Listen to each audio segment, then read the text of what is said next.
तो बिहार में एक बहुत बड़ी हलचल शुरू हो गई है। एक ऐसी प्रक्रिया जो सीधे सीधे राज्य के हर घर, हर परिवार के भविष्य से जुड़ी है। जी हाँ, बिहार जनगणना 2027 की आधिकारिक शुरुआत हो चुकी है। तो चलिए अगले कुछ मिनटों में इस पूरे प्रोसेस को डिकोड करते हैं और समझते हैं कि इससे जुड़ी हर जरूरी जानकारी क्या है। तो सबसे पहले ये तारीख याद कर लीजिए, 7 फरवरी 2026। इसी दिन बिहार सरकार ने ऑफिशियली अनाउंस किया कि 2027 की जनगणना की तैयारी अब जमीन पर उतर चुकी है। देखिए, ये एक नेशन वाइड कैंपेन है और बिहार इसके लिए अब पूरी तरह से तैयार है। तो आज हम क्या क्या जानने वाले हैं? सबसे पहले इस बड़े अनाउंसमेंट की बात करेंगे, फिर सबसे जरूरी तारीखें, कौन सी डेट्स याद रखनी है, इसमें हिस्सा कैसे ले सकते हैं, उसके क्या तरीके हैं, और हाँ, आखिर ये जनगणना इतनी जरूरी क्यों है।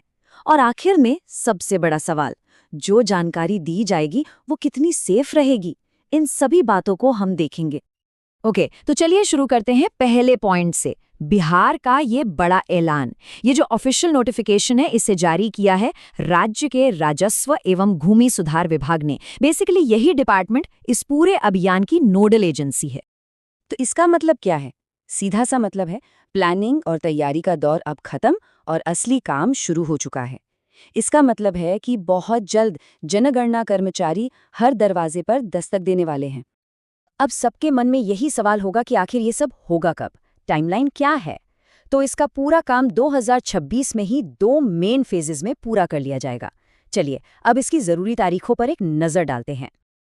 ये तारीखें, इनको ध्यान से देख लीजिए, बहुत जरूरी हैं। देखिए, 17 अप्रैल से लेकर 1 मई 2026 तक ये समय है ऑनलाइन सेल्फ एन्यूमरेशन का, यानी घर बैठे अपनी जानकारी खुद ऑनलाइन भर सकते हैं। और अगर कोई ऑनलाइन नहीं कर पाता तो कोई बात नहीं, उनके लिए 2 मई से 31 मई के बीच जनगणना कर्मचारी घर घर आकर सर्वे करेंगे। तो इसमें हिस्सा लेने के 2 तरीके हैं, एक ऑनलाइन और दूसरा डोर टू डोर सर्वे। सरकार ने ये दोनों ऑप्शन इसलिए रखे हैं ताकि सभी लोग अपनी सुविधा के हिसाब से आसानी से इस प्रोसेस का पार्ट बन सके। तो पहला ऑप्शन है सेल्फ एन्यूमरेशन या स्वगणना। ये पूरी तरह से ऑनलाइन है, आप पोर्टल पर जाकर जब भी समय मिले अपनी जानकारी दे सकते हैं। और दूसरा तरीका है डोर टू डोर सर्वे। इसमें सरकारी कर्मचारी खुद घर आएंगे और सारी जानकारी लेंगे। इससे ये पक्का हो जाता है कि कोई भी नागरिक इस जरूरी प्रक्रिया से छूट न जाए। इतना बड़ा अभियान, इतनी तैयारी, लेकिन सवाल तो यही है कि आखिर क्यों ये जनगणना बिहार के लिए इतनी इम्पोर्टेंट क्यों है? जवाब असल में बहुत सीधा है, ये राज्य के विकास का फाउंडेशन है। और इस बात को बिहार के उप मुख्यमंत्री विजय कुमार सिन्हा ने बहुत ही साफ शब्दों में कहा है। उनके हिसाब से जनगणना केवल जनसंख्या का आंकड़ा नहीं, बल्कि शिक्षा, स्वास्थ्य, आवास, रोजगार और आधारभूत संरचना जैसी सभी विकास योजनाओं की नींव है। जरा सोचिए, इस जनगणना से जो सटीक डेटा मिलेगा, उसी से तो तय होगा कि बिहार में नए स्कूल कहाँ बनने हैं, अस्पतालों की जरूरत कहाँ ज्यादा है, कहाँ सड़कें बेहतर करनी है और रोजगार के मौके कैसे पैदा होंगे। मतलब एक एक जानकारी सीधे तौर पर बिहार के बेहतर भविष्य की नींव रखती है। और इसीलिए ये सिर्फ एक सरकारी सर्वे नहीं है, ये एक सामूहिक जिम्मेदारी है, एक कलेक्टिव रिस्पॉन्सिबिलिटी।